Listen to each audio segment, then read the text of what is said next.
Today we're actually going to talk about, is the mind-muscle connection real?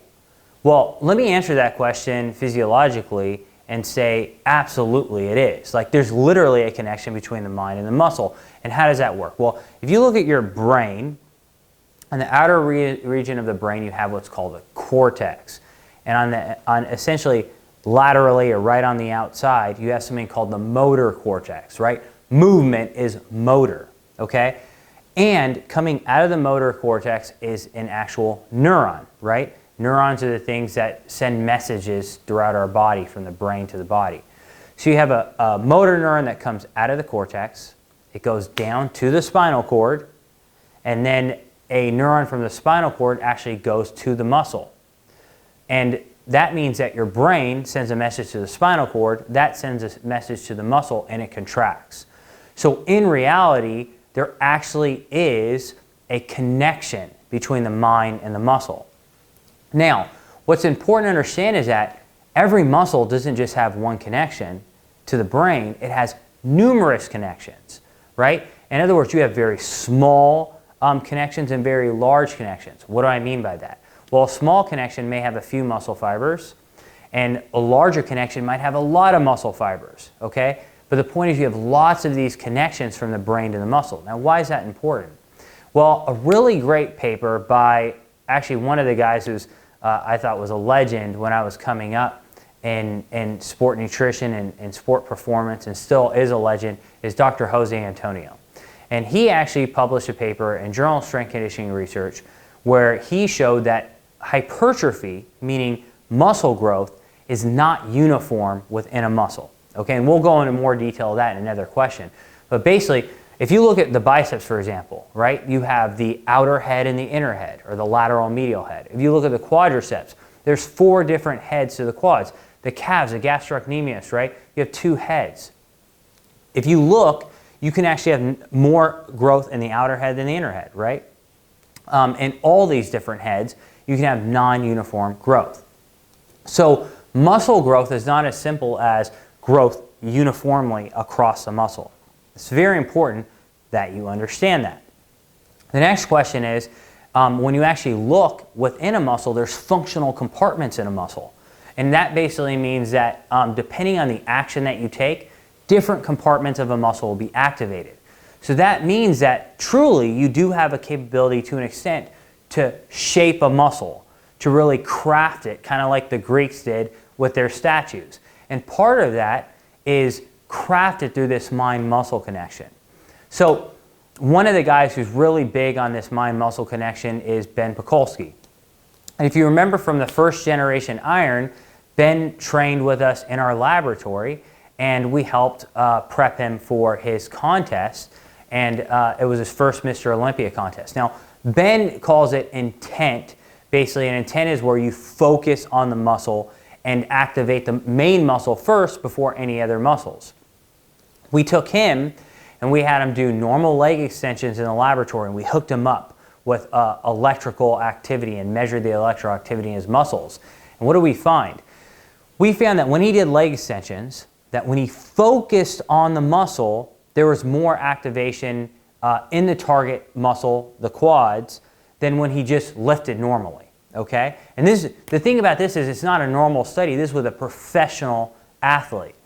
Now, the other thing is he learned these patterns where focusing on the muscle allowed him to activate more of it. We took Ben and we compared him to an elite amateur bodybuilder, and we had them both do bent over rows, right? And we found that when Ben went up in weight, the target muscles in the back kept going up in activity, but the other guy who hadn't had as much experience with the mind-muscle connection, as he actually kept lifting weights, essentially just more activity went on his lower back and his biceps. Okay, in other words, he didn't have as much focus on the muscle as Ben did, who was trained to do it, and so Ben was able to activate more tissue in the back than the other guy as you increase the load. And these were relatively heavy loads, okay? So that's the first thing. There is evidence for it, and there's a lot of other studies showing that there's evidence for it. Now, a real great study by Snider actually showed that if you did use elements to enhance the focus on the muscle, you increase that mind-muscle connection. So basically, Snider showed that when you touched a muscle when someone was training it. So let's say, for example, Paul and I were training, right? And he was doing seated cable rows, and I put my hands on his center back. Snider showed that increased the activation that you would actually get, right? So if you're training with a partner, if you kind of just help them and touch the area you want them to grow, that'll help. Now, if you actually look, there's another study which came out recently which actually showed that when you use lighter intensities, okay, like say 50% of your 1RM, maybe 60% of your 1RM, and you focus on a given muscle, you have greater activation on that target muscle than if you didn't focus on it, okay? So what we call that is an internal focus, okay? So when we have an internal focus or we have an intent focus on the muscle, say I'm doing barbell curls and I focus on the biceps, I'll have greater activation in the biceps. If I'm doing bench press and I focus on the pecs, I'll have greater activation in the pecs. If I'm doing bench and I focus on the triceps, I'll have greater activation in the triceps, okay? Now, what I want you to understand is in motor learning or even sports psychology, we talk about two different things. We say that we have, in essence, control over what we're doing, like normal cognitive control over our movements. And then we have what we call automatic processing. So there's cognitive processing where we're thinking about it, and then we have automatic processing, and that's where we're not thinking about it. Think about this for a second, right? Say I'm driving to work, or you're driving to work, right? And you're calling your friends or you're listening to a podcast, and all of a sudden you find yourself at work. You almost don't even remember the ride.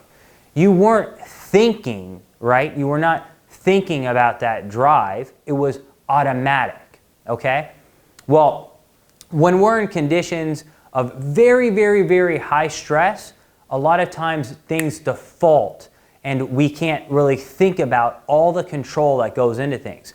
Another example is, say you played basketball, right? Eventually it gets to a point where you're dribbling, you're not thinking about essentially dribbling the ball, you're thinking about moving to a certain spot on the court, right? You know, when I was playing hockey, I didn't think about basically stick control, puck control. I was just thinking about moving to another spot on the court or passing the puck. It wasn't the skill I was thinking about, it became automatic. But when you're under conditions of very high stress and you're lifting like bench pressing, it becomes automatic, is what I'm saying, and your body sort of takes over, okay? So underneath 60% of your 1RM, the stress is low enough to where your body allows you to think and focus on the muscle.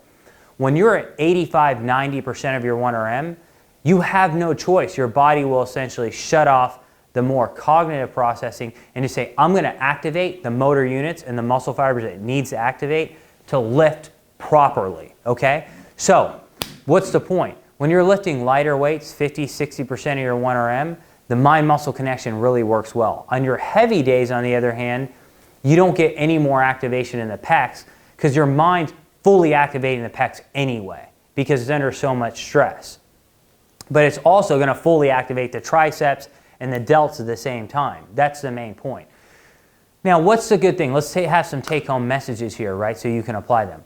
When you're lifting, with bodybuilding, it's not just all about lifting heavy, right, because bodybuilding needs to train very frequently. When you have your lighter days, mind-muscle connection is a great way to do things. Focus on that muscle group, okay? As you practice, you'll get better and better and better, just like Ben Vikolsky. Second, if you're training with a partner, right, and you can't really make that connection, say you have weak pecs or you have a weak center back, have your partner help you by basically lightly touching that muscle group while you're training. You'll learn that connection much better. The next thing is, and Ben's become a master at it, is that remember, when you're doing a movement, initiate by contracting that muscle group. So if I'm going to train chest, I should focus first by contracting the chest and then initiating the movement itself. If I'm working on the center back, I should focus on squeezing the rhomboids together or squeezing the shoulder blades together first before moving my arms, okay? The last thing I'm going to say is that if you're trying to lift heavy, using the mind-muscle connection will hinder your heavy days, right? So if you're just trying to do a 1RM or you're basically trying to do 5 by 5, that's probably not the day to do the mind-muscle connection because the stress is so high in their body that you're going to maximally activate the pecs or the quads or whatever muscle group you're working anyway. Thanks so much, guys. I will see you next time.